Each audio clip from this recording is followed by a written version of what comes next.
Clara had always believed that kindness was the purest form of strength. She lived in a small rented apartment on the edge of the city, working long hours at a local bakery. The pay was small, but her heart was big. Every day she made sure to smile at strangers, help the elderly cross the road, and feed stray dogs with crumbs left over from work. Her life was hard. She had no family nearby, no one to lean on when the days got heavy. But she never allowed her struggles to turn her bitter.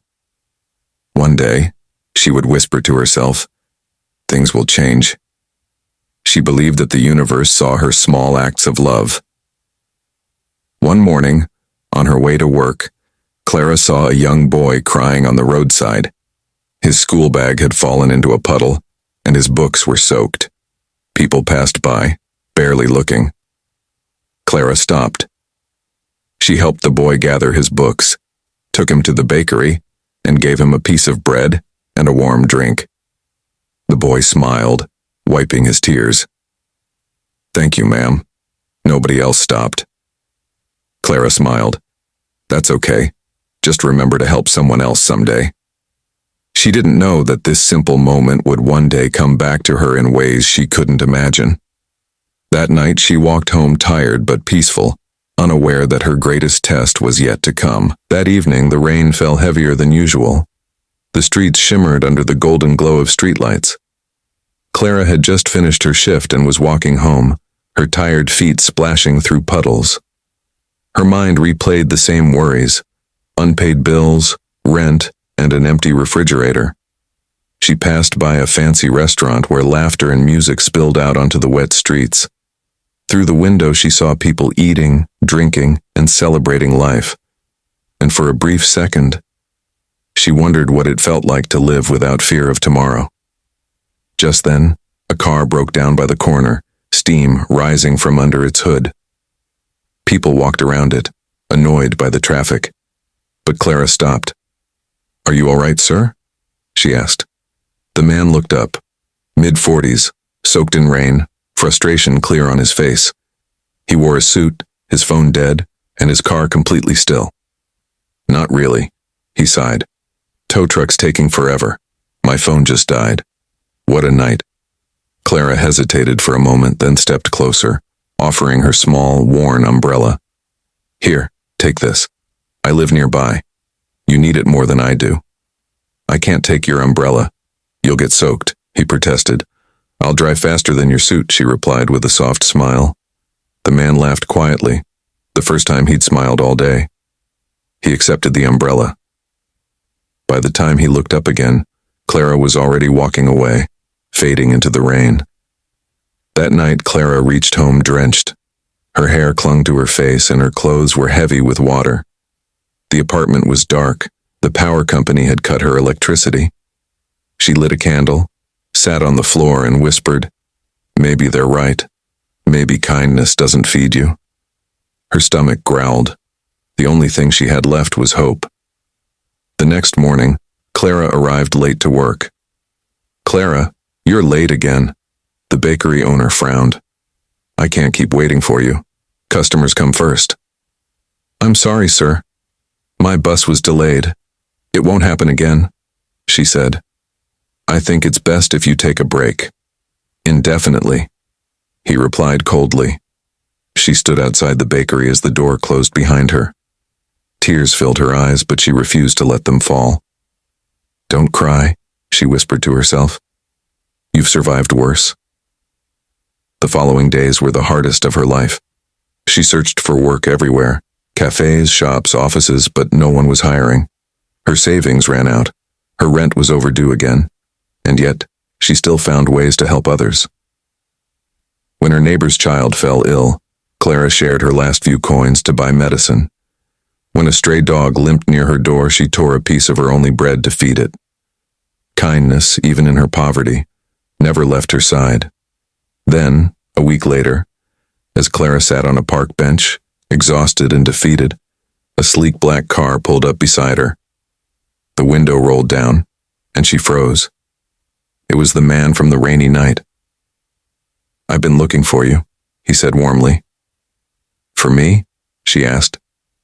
He nodded. "Yes. You gave me your umbrella when you had nothing.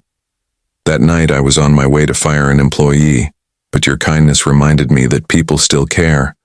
I decided to give him another chance. It saved his job, and mine." Clara blinked in disbelief. "I own a company, a food distribution firm. We're opening a new outreach department to help communities in need. I want someone honest, kind, and hardworking to manage it." "But I don't have experience for that kind of work," Clara stammered. "You have something better, heart. And that's rare," he replied with a smile. Within a week, Clara began her new job. The office was bright, the people welcoming, and for the first time in her life she felt seen. She managed food donations, visited shelters, and created programs that helped families rebuild their lives. Her simple act of kindness had become the seed of a much larger story, one that was only just beginning. The reward, legacy, and moral months passed, and the once struggling bakery worker became a woman of purpose. Clara's days were filled with meetings, charity events, and outreach visits. But even with her new success, she never forgot where she came from or who she used to be. Each morning, she stopped by the same bakery where she once worked. The smell of fresh bread reminded her that humble beginnings are never to be ashamed of. "2 loaves, please," she'd say. "One for me, and one for anyone who can't afford it today." Everyone in the neighborhood knew her story by now, the kind woman whose compassion had changed her fate. Her new role didn't make her proud, it made her grateful. One afternoon, as Clara was organizing a community food drive, she noticed an elderly woman struggling to carry boxes up the stairs. Without hesitation, Clara rushed to help.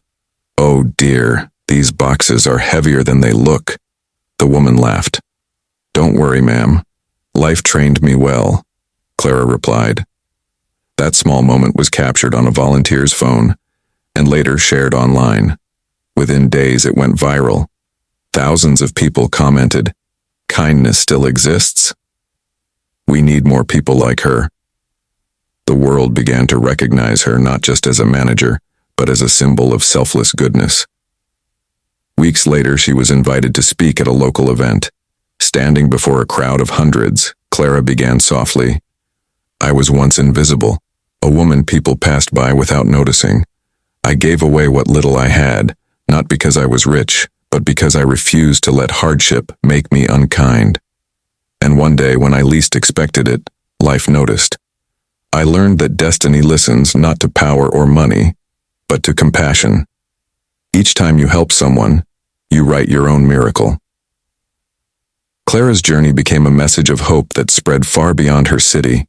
She started a foundation to help the homeless, funded scholarships for single mothers, and inspired countless others to give without expectation. Years later, when she walked through the same city streets where she once wandered hungry and alone, people recognized her, not for her wealth, but for her light. "Miss Clara, you helped my brother get a job. You fed me when I had nothing. Thank you." Clara smiled, tears in her eyes. "You're welcome," she whispered. "Just promise you'll help someone else too." That night, Clara stood by her window again, this time overlooking the city lights from a comfortable apartment. The same window where she once cried out of despair now reflected her smile. She closed her eyes and whispered, "It was never about what I gave. It was about who I became." Moral of the story: kindness has a ripple effect. The good you do for others will always find its way back to you, often when you least expect it.